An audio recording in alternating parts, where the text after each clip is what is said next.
Social media में इस तरह की बहस चल रही है कि 2023 में ही मोदी 2024 करवा सकते हैं। यानी 2023 के अंत में होने वाले विधानसभा चुनाव के साथ-साथ वो 2024 के लोकसभा चुनाव भी प्रीपोन करा सकते हैं। सोशल मीडिया पर ये बहस भी चल रही है कि इससे क्या फ़ायदा होगा, क्या नुकसान होगा, कितना फ़ायदा होगा, कितना नुकसान होगा। मोटे तौर पर लोग अंदाज़ लगा रहे हैं कि फ़ायदा होगा और मोदी जी ऐसा कर सकते हैं। मेरा मानना है कि मोदी समय पर चुनाव कराएँगे, वही अप्रैल-मई 2024 में ही चुनाव होंगे। नमस्कार, मैं हूँ आपका दोस्त विजय विद्रोही। आप मुझसे जुड़ चुके हैं, इसके लिए आप सबका तहे दिल से शुक्रिया।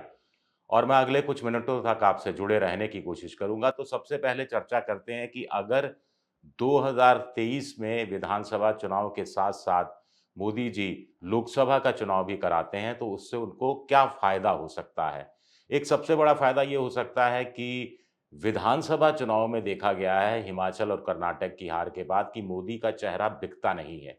अपने दम पर वो चुनाव लड़ते हैं, अपने चेहरे के दम पर, लेकिन वो बिकता नहीं है। ऐसे में तेलंगाना है, मिज़ोरम है, मध्य प्रदेश है, छत्तीसगढ़ है, राजस्थान है, ख़ास तौर से उत्तर भारत के 3 राज्य हैं और यहाँ पर अगर कांग मोदी जी पिट गए, चेहरा पिट गया तो 2024 में ये चेहरा और ज़्यादा बदरंग हो जाएगा। तो मोदी जी चाहेंगे कि लोकसभा चुनाव के साथ-साथ विधानसभा चुनाव भी हो जाए। लोकसभा चुनाव में हिंदुत्व, राष्ट्रवाद, लाभार्थी, दुनिया में विश्व गुरु की छवि यानी राष्ट्रीय जो मुद्दे हैं, अंतर्राष्ट्रीय मुद्दे हैं, उनको आधार बनाकर वो चुनाव लड़ेंगे और उसकी आड़ में ही विधानसभा चुनाव निकल जाएगा क्योंकि कांग्रेस के लिए भी दिक्कत आएगी कि विधानसभा चुनाव वो स्थानीय मुद्दे पर लड़ें और उसी के साथ-साथ उसी राज्य में होने वाला लोकसभा चुनाव वो राष्ट्रीय मुद्दे पर लड़े, तो इस कन्फ्यूज़न का फ़ायदा मोदी जी उठा सकते हैं। दूसरी बात कही जा रही है कि यूरोप में और अमेरिका में आर्थिक स्थितियाँ खराब हो सकती हैं। ऐसा माना जा रहा है कि इस साल के अंत तक स्थितियाँ खराब हो सकती हैं, रिसेशन तक आ सकता है। तो मोदी चाहेंगे कि ये रिसेशन आए, इससे भारत पर विपरीत असर पड़े, इससे पहले ही क्यों ना चुनाव करवा लिए जाएँ। अभी भी भारत के आयात भी घट रहा है और निर्यात भी घट रहा है कुल मिलाकर। तो आने वाले दिनों में ये परिस्थितियाँ और ज़्यादा खराब होने की आशंका है और इससे बचने के लिए भी मोदी जी हो सकता है कि 2023 के अंत में ही 2024 का लोकसभा चुनाव करवा दें। कुछ लोग कह रहे हैं कि इस साल कितनी गर्मी पड़ी मार्च में, अप्रैल में, फरवरी से ही गर्मी पड़नी शुरू हो गई थी। अगले साल भी यही गर्मी और ज़्यादा पड़ सकती है क्योंकि मौसम विभाग के कर्मचारियों का अधिकारियों का कहना है कि दुनिया भर में अगले 5 साल भयंकर गर्मी पड़ने वाली है। तो ऐसे में मोदी 2024 की गर्मियों का इंतज़ार करना नहीं चाहेंगे, अप्रैल-मई के चुनाव का, क्योंकि उससे वोटिंग भी प्रभावित होती है और तब तक महँगाई भी रही, बेरोज़गारी भी रही, आर्थिक हालात भी खराब रहे, तो कौन भला वोटर ऐसी गर्मी में अ, वोट करने आएगा और जो भी आएगा थोड़ा गुस्से में गरम होके गरम दिमाग के साथ आएगा, तमतमाया हुआ, तो वो बटन कहाँ दबाएगा, ये भी अपने आप में इम्पोर्टेंट है। एक और बात कही जा रही है कि मोदी जी 2023 में ही लोकसभा चुनाव करवा सकते हैं क्योंकि अभी विपक्ष एक हो रहा है। विपक्ष को एक होने का पूरा मौका नहीं मिला है। कांग्रेस भी अपने आप को विपक्ष की धुरी बनाने में लगी हुई है। लेकिन अगर कर्नाटक, मध्य प्रदेश कर्नाटक के बाद मध्य प्रदेश, छत्तीसगढ़, राजस्थान, मिज़ोरम, तेलंगाना में बीजेपी अच्छा नहीं कर पाई और कांग्रेस अच्छा कर गई, तो ये विपक्ष में आत्मविश्वास आ जाएगा कि 2024 का चुनाव हम जीत सकते हैं। वो आपस में और ज़्यादा तालमेल करेगा और ज़्यादा कुर्बानी देने के लिए तैयार होगा और वन टू वन माहौल बनाने की कोशिश करेगा। तो ऐसे में फटाफट चुनाव घोषित कर दिए जाएँ, चौंकाते हुए घोषित कर दिए जाएँ, विपक्ष को एक होने का, सीटों का बँटवारा देखिए, सीटों का बँटवारा करना, कहना आसान होता है, लेकिन किस राज्य में कितनी सीटों पर कौन लड़ेगा, कौन-सी सीटों पर कौन लड़ेगा, ये बड़ा मुश्किल होता है। कौन से राज्य कोई पार्टी छोड़ देगी, कौन से राज्य पूरी तरह से नहीं छोड़ेगी, ये बड़ा इम्पोर्टेंट होता है, इसमें बहुत टाइम लगने वाला है, तो इसका फ़ायदा उठा सकते हैं मोदी जी। कुछ लोग ये कह रहे हैं।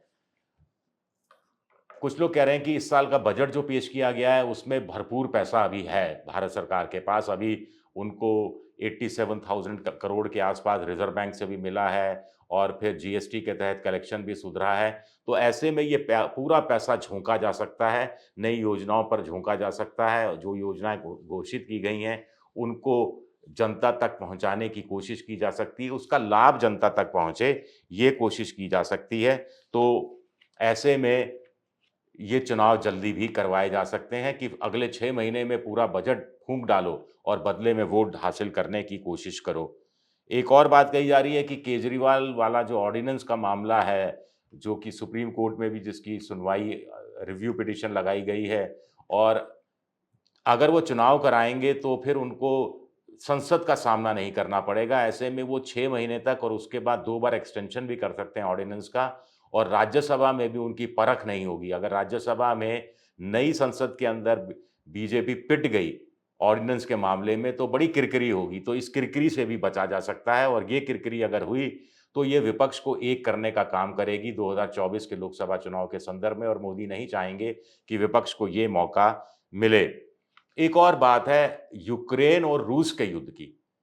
देखिए ये युद्ध हो रहा है, इसके कारण भारत को बड़ा फ़ायदा हो रहा है। सस्ते में भारत रूस से तेल खरीद रहा है, प्राइवेट कंपनियाँ भी तेल खरीद रही हैं और अच्छा खासा प्रॉफ़िट मार्जिन कमाते हुए यूरोप के देशों को और दूसरे देशों को बेच रही हैं, जिस पे यूरोप के देशों को भी ऐतराज़ नहीं है। मोटे तौर पर माना जा रहा है कि इस साल के अंत तक युद्ध खत्म हो सकता है और ऐसे में युद्ध खत्म हो गया तो भारत को आर्थिक रूप से तेल के क्षेत्र में जो अभी मुनाफ़ा हो रहा है, जो सस्ते में तेल मिलता है, वो मिलना बंद हो जाएगा और अभी रुपए में भी लेन-देन होता है रूस से, वो भी फिर डॉलर में शुरू हो जाएगा और अभी भी रूस ने कहा है साहब हमारे पास इतना रुपया इकट्ठा हो गया कि हमारी समझ में नहीं आ रहा। तो ये इसको एक्ज़ैगरेट नहीं करना देना चाहेंगे मोदी जी और चाहेंगे कि इसी साल चुनाव में चीज़ों को निपटा दिया जाए। अब आके देखते हैं कि अगर वो 2024 में लोकसभा चुनाव कराते हैं, तय समय पे लोकसभा चुनाव कराते हैं, तो उसका लाभ या घाटा क्या हो सकता है? नियत समय में चुनाव कराने का। नियत समय में चुनाव कराने से एक तो सबसे बड़ी बात है कि सबसे बड़ी बात है कि ये जो चुनाव होंगे इससे इसमें राज्यों के चुनाव में अगर मोदी जी अच्छा करते हैं, बीजेपी अच्छा करती है, मध्य प्रदेश वापस निकाल जाती है, राजस्थान में उनके निकालने की संभावनाएँ ज़्यादा हैं, मिज़ोरम भी वो जीत ही जाएँगे, तेलंगाना में नंबर 2 आ जाते हैं, तो मोदी की ब्रांड इमेज को एक नए सिरे से एक बूस्ट अप मिलेगा और विपक्ष की एकता कमज़ोर पड़ेगी, कांग्रेस का ध्रुवीकरण का सपना टूटेगा और मोदी का चेहरा और ज़्यादा चमकेगा।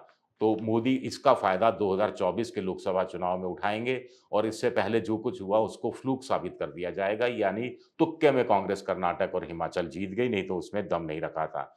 एक कर्नाटक का जो चुनाव के नतीजे हैं, इसमें ₹10,000 से कम कमाने वाले लोगों ने 11% ज़्यादा वोट, अतिरिक्त रूप से वोट कांग्रेस को दिया। ये मोदी के लिए चिंता की बात है।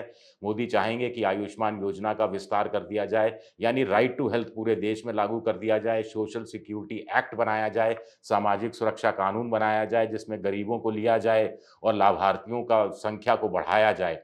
क्योंकि अभी तक जितने लाभार्थी हैं, वो एक बार या कोई एक बार लोकसभा में, एक बार विधानसभा में, कुछ लोग एक बार लोकसभा में, 2 बार विधानसभा में वोट दे चुके हैं।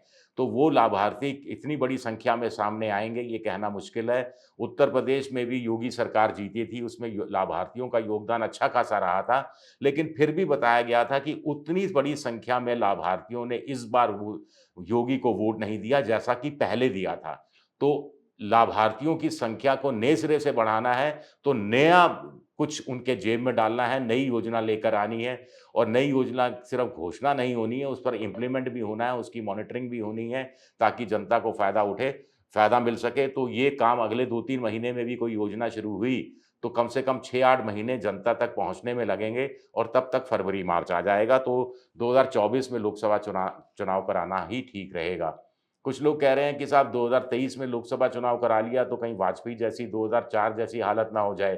फ़ील गुड और शाइनिंग इंडिया ये सब पिट गया था। तो इस बार कहीं अर्ली चुनाव कराने से मोदी की इमेज को ये धक्का ना पहुँचे कि साहब ये तो डर गए, विधानसभा चुनाव में भी अब सामना नहीं करना चाहते, खुद के चेहरे को अपने सामने नहीं लाना चाहते, इसलिए देखो 6 महीने पहले चुनाव करा रहे हैं।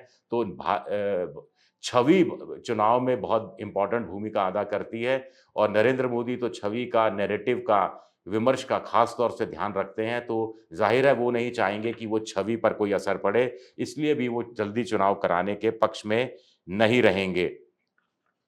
एक कहा जा रहा है कि बजट अगले साल का बजट हालाँकि वोट ऑफ अकाउंट होगा, यानी लेखानुदान होगा, लेकिन फिर भी सरकारें फुल फ्लेश्ड बजट पेश करती हैं।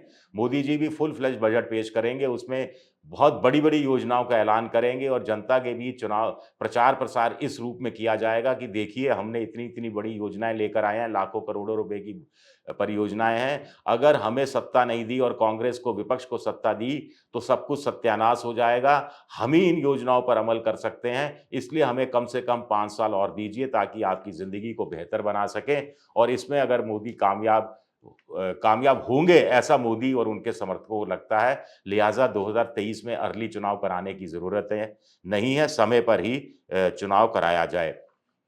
1 करोड़ नौकरियाँ देने का वादा 2024 तक दिया है मोदी जी ने। तो ज़ाहिरा तौर पर वो चाहेंगे कि 2024 में ही चुनाव कराएँ ताकि वो ठाठ से घोषणा कर सकें कि हमने 1 करोड़ लोगों को नौकरियाँ दी। अभी भी वो कभी 71,000 लोगों को नियुक्ति पत्र, कभी 75,000 लोगों को नियुक्ति पत्र देते हैं और इस बार तो उन्होंने कहा कि कम है, इस साल के अंत तक ही 1 करोड़ लोगों को नौकरी मिल जानी चाहिए। तो ये इस कारण भी ऐसा लगता है कि मोदी जी चाहेंगे कि जो चुनाव है वो समय पर हो और वैसे भी हर नेता ये सोचता है, उम्मीद पर ज़िंदा रहता है कि हो सकता है कि स्थितियाँ सुधर जाएँ, हो सकता है स्थितियाँ सुधर जाएँ। कुछ लोग कह रहे हैं कि इस बार मानसून अच्छा है, सामान्य मानसून रहेगा, किसानों की हालत अच्छी रहेगी, तो किसानों के पास पैसा भी होगा, तो ऐसे में इसी साल चुनाव करा लेना बेहतर है। कुछ लोग कह रहे हैं कि अ, सिर्फ़ किसानों के दम पर बीजेपी सत्ता में नहीं आती, उससे जुड़ी हुई ग्रामीण अर्थव्यवस्था के कारण भी बीजेपी को फ़ायदा होता है, इसलिए भी अर्ली इलेक्शन करा लेना ज़रूरी है। तो अलग-अलग लोग, अलग-अलग तर्क, बहुत तरह के तर्क दिए जा रहे हैं। मैंने आपकी मदद के लिए इन सारे तर्कों को इकट्ठा किया और आपके सामने पेश किया। मेरा ये वीडियो पसंद आए तो लाइक कीजिए, सब्सक्राइब कीजिए, शेयर कीजिए और ये घंटी जैसी आकृति बेल आइकन दबा दीजिए ताकि नया वीडियो आए तो आपको तत्काल जानकारी मिल जाए। विद्रोही 7 मेरा ट्विटर हैंडल है, विजय विद्रोही 7 मैं इंस्टाग्राम पर हूँ और फेसबुक पर मेरा पेज है विजय विद्रोही पेज। शुक्रिया, बहुत-बहुत शुक्रिया।